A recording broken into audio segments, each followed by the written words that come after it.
আসসালামু আলাইকুম রহমতুল্লাহি অবরকাতুহু। সম্মানিত দর্শক, বিএনপিকে আপনারা কিভাবে চিন্তা করছেন বা বিএনপির অভ্যন্তরীণ অবস্থা কি? এই দলটির নেতৃত্বের মধ্যে কি কোনো হানাহানি, কোনো বিভেদ, কোনো বিসংবাদ এটি রয়েছে কিনা?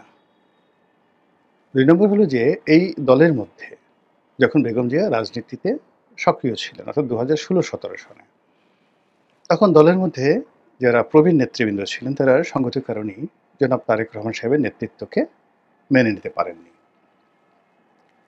তারা বেগম জিয়াকে কেন্দ্র করে একটা বলয় গড়ে তুলেছিলেন। অন্যদিকে দলের যারা তরুণ, সেই তরুণরা জনাব তারেক রহমান সাহেবকে নেতা মেনে তার অধীনে রাজনীতি করার জন্য একটা বলয় তৈরি করে ফেলেছিলেন। আওয়ামী লীগের লোকজন, শামীম ওসমানের মতো যারা লোকজন, তারা এটাকে ঠাট্টা করে ভাইয়া গ্রুপ আর আম্মা গ্রুপ বলে টিটকারি করতেন। বেগম জিয়া যখন জেলে গেলেন, তখন পুরো রাজনৈতিক যে নেতৃত্বটি, সেই নেতৃত্বটি পরিবেশের কারণে হোক, পরিস্থিতির কারণে হোক জনাব তারেক রহমানের কর্তৃত্বে চলে এলো এবং জনাব মওদুদ আহমেদ সাহেবের মতো মানুষ, এম কে আনোয়ার সাহেবের মতো মানুষ, তারা সেই জেলখানাতে গেলেন, অসুস্থ হলেন, মারা গেলেন। এরপর অন্যান্য যারা সিনিয়র নেতৃবৃন্দ রয়েছেন, আমি যারা জীবিত আছেন তাদের কারোর নাম বলব না, তারা বিভিন্নভাবে দলের ভেতরে বাইরে কোণঠাসা হয়ে পড়লেন এবং এখানে দলের যারা তারেক রহমান সাহেবপন্থী তরুণ তুর্কি, তারা এখানে তাদের চেয়ে একটা আপার গ্রেডের যারা লোকজন রয়েছেন, তাদেরকে এমপাওয়ার্ড করে পুরো দলটাকে যেভাবে চালালেন, সেক্ষেত্রে সেই যে ২০১৮ থেকে একেবারে আজ অবধি বলব না, ঠিক আগস্ট মাসের ৫ তারিখ পর্যন্ত এই দলের মধ্যে কোনো বিভেদ, বিসংবাদ, গ্রুপিং ছিল না। জনাব তারেক রহমান সাহেব সকাল বললে সকাল, বিকাল বললে বিকাল। তিনি যদি কারোর প্রতি আশীর্বাদ বর্ষণ করতেন, তার জীবন ধন্য হয়ে যেত। তিনি যদি কারোর প্রতি বিরূপ হতেন, মুখ ফিরিয়ে নিতেন, তার জীবন হারাম হয়ে যেত। তো সেক্ষেত্রে অনেক লোক তার আনুকূল্য পাওয়ার জন্য, তারপরে তার যাকে বলা হয় সাক্ষাৎ লাভের জন্য, অ্যাক্রেডিটেশন লাভের জন্য মানে বিএনপির অনেক বড় বড় নেতা লন্ডনে গিয়েছেন, দিনের পর দিন অপেক্ষা করেছেন, তারপর দেখা করতে পারেননি। দেখা করতে পারেননি, তারা ফিরে এসেছেন, আবার ১ বছর পরে আবার চেষ্টা করেছেন, ৬ মাস পরে আবার চেষ্টা করেছেন। হয়তো ৬ মাস পরে দেখা গেল যে তিনি হয়তো তাদের কারোর সঙ্গে একটু কথা বলেছেন, অমনি তার জীবনে একটা জান্নাতি পরিবেশ চলে এসেছে। এই গেল এক। অন্যদিকে কিছু নেতৃবৃন্দ যারা রয়েছেন, নাম বলব না, তাদেরকে জনাব তারেক রহমান সাহেব পার্মানেন্টলি একটা মাইনাসের খাতায় ফেলে দিয়েছেন ২০১৮ সন থেকেই এবং এই মানুষগুলো প্রাণান্তর চেষ্টা করছেন বিভিন্নভাবে জনাব তারেক রহমান সাহেবের সঙ্গে একটা সুসম্পর্ক স্থাপন করার জন্য, কিন্তু তারেক রহমান সাহেব তাদের দিকে ফিরে তাকাচ্ছেন না, পলিটিক্যালি একটা গ্রুপ। আর অন্যদিকে মেধা ভিত্তিক যে গ্রুপটি রয়েছে, ইন্টেলেকচুয়াল একটা গ্রুপ আছে, সেই গ্রুপটি এই আগস্ট মাসের ৫ তারিখে তারেক রহমান সাহেব থেকে এবং বিএনপি থেকে বলতে গেলে মুখ ফিরিয়ে নিয়েছে।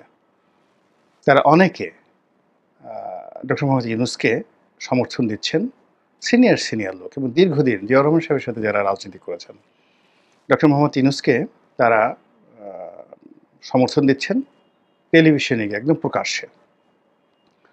আরেকটি গ্রুপ জামাত, হেফাজত, এনসিপি তাদেরকে সমর্থন দিচ্ছেন এবং এখানে মানে মানে আওয়ামী লীগের মেধাভিত্তিক রাজনীতিতে একটা সর্বোচ্চ স্তরে যারা ছিলেন, তাদের সাথে কম্পিট করার মতো যে সমস্ত লোকজন বিএনপিতে ছিলেন, বুদ্ধিবৃত্তিক ক্ষেত্রে সাহিত্যিক, সাংবাদিক, অধ্যাপক থেকে শুরু করে যারা আছেন পেশাজীবী, তারা এখন তাদের যে শীর্ষ যে গ্রুপটি বেগম জিয়া কেন্দ্রিক ছিলেন, তারা সবাই এখন উল্টো সুরে কথা বলছেন। এর একটা, আপনি এটাকে বিভেদ বলেন, বিসংবাদ বলেন, যা কিছু বলেন, এটা দৃশ্য। যদি বিএনপি করেন, এই সমস্যাটা কগনিজেন্সে নিতে হবে।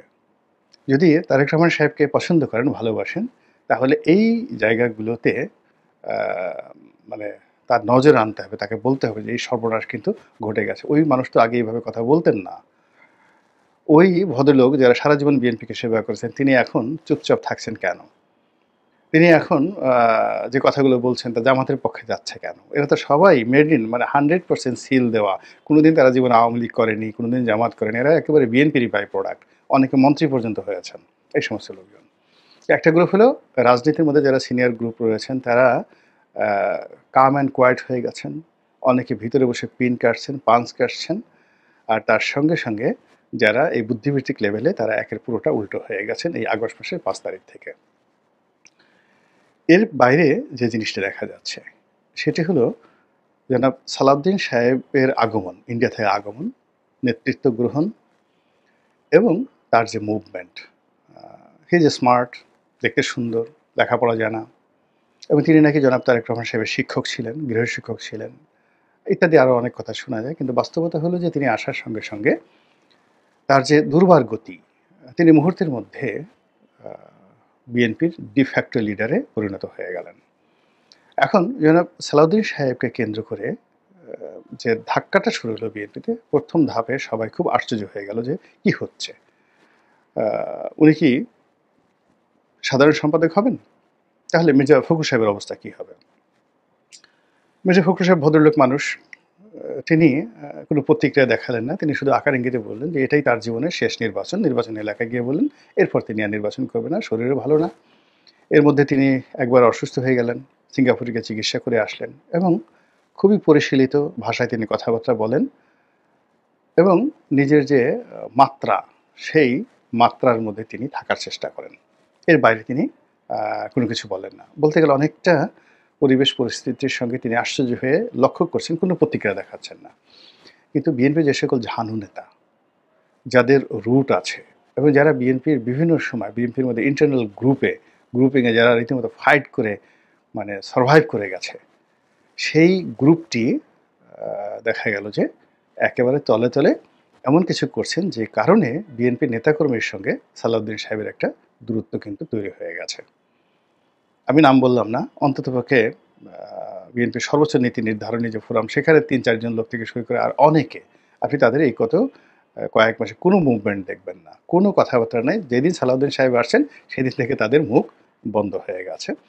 এবং যারা সাধারণ নেতাকর্মী, তো এখানে দেখেন একটা বলয় তৈরি হলো বুদ্ধিজীবীদের মাধ্যমে, একটা বলয় তৈরি হলো ধরনের তরুণ তুর্কি ভার্সেস পুরনোদের মধ্যে, আর একটা হলো জনাব সালাউদ্দিন ভার্সেস অন্যান্য যারা আছেন, যারা এতদিন মির্জা ফখরুল সাহেবকে কেন্দ্র করে আবর্তিত হচ্ছিলেন। এবং তারা অনেকে হয়তো ভাবছিলেন যে মির্জা ফখরুল সাহেব থাকুক বা নাও যদি থাকুক, তাদের মধ্যে গ্রুপিংটা ছিল না। কিন্তু সালাউদ্দিন সাহেবকে একেবারে ট্যাগ দিয়ে টার্গেট করে এখন যে সকল বিএনপির অভ্যন্তরে যারা নেতাকর্মী রয়েছেন, তারা যে সকল কথাবার্তা বলছেন, কর্মকাণ্ড করছেন, এগুলোর মধ্যে স্পষ্টতই একটা বিভক্তির সুর বেজে উঠছে। এবং এটা আপনি সালাউদ্দিন সাহেবের পোশাক আশাক কথাবার্তার মধ্যে দেখবেন, তার মধ্যে আগের সেই যাকে বলে জৌলুস নেই। তিনি অনেকটা ক্লান্ত, বিধ্বস্ত। যে সকল কথাবার্তা শুনছেন বা যা কিছু ঘটছে, তিনি না পারছেন বলতে, না পারছেন সহ্য করতে, এবং তিনি বলতে গেলে অনেকটা নিজেকে অনিরাপদে মনে করছেন। আমি দেখলাম যে যমুনাতে তিনি সর্বশেষ যখন দেখা করতে এলেন, তিনি তার নিজস্ব প্রাইভেট সিকিউরিটি বাহিনী নিয়ে এলেন। তিনি একটা দামি গাড়িতে এলেন, একটা যাকে বলে ল্যান্ড ক্রুজার V8। তারপর তারকে আবার প্রোটোকল দেওয়ার জন্য সেই অনেকগুলো লাইট, টর্চ লাইট জ্বালিয়ে জ্বালিয়ে ২০-২৫ জন বা ১০-১২ জনের ওরকম একটা ওয়াগনে করে তাকে সিকিউরিটি দিয়ে যেভাবে আনা হয়। তো এটা প্রথম কিন্তু তিনি এই কাজটি করেননি। তিনি একা একাই নিজের গাড়িতে করে মুভমেন্ট করতেন। অনেকটা মির্জা ফখরুল সাহেব যেটা করেন, তিনি মানে একেবারে বিএনপির কঠিন বিপদের সময় কখনো প্রোটোকল নিয়ে ঘুরেননি। তো প্রোটোকল নিয়ে সাধারণত ঘুরতেন হলো আব্দুল আল মিন্টু সাহেব। তো এখন আব্দুল আল মিন্টু সাহেবের সেই প্রোটোকল নেন না এই আগস্ট মাসের ৫ তারিখের পরে। কিন্তু আওয়ামী লীগের জমানাতে তিনি কিন্তু সামনে পিছনে ৪-৫টা গাড়ি নিয়ে তিনি কিন্তু সবসময় মুভমেন্ট করতেন, ঢাকার বাইরে গেল।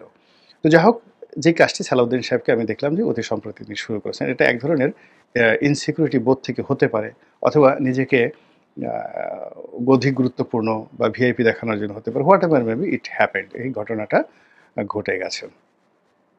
তো এর মধ্যে যে কাজটি করা হচ্ছে সেটি হলো যে জনাব সালাউদ্দিন সাহেবকে রয়ের এজেন্ট, তারপরে সে ইন্ডিয়ার দালাল, আওয়ামী লীগের দালাল, এস আলমের পেইড ম্যান, এস আলম থেকে টাকা নিচ্ছেন।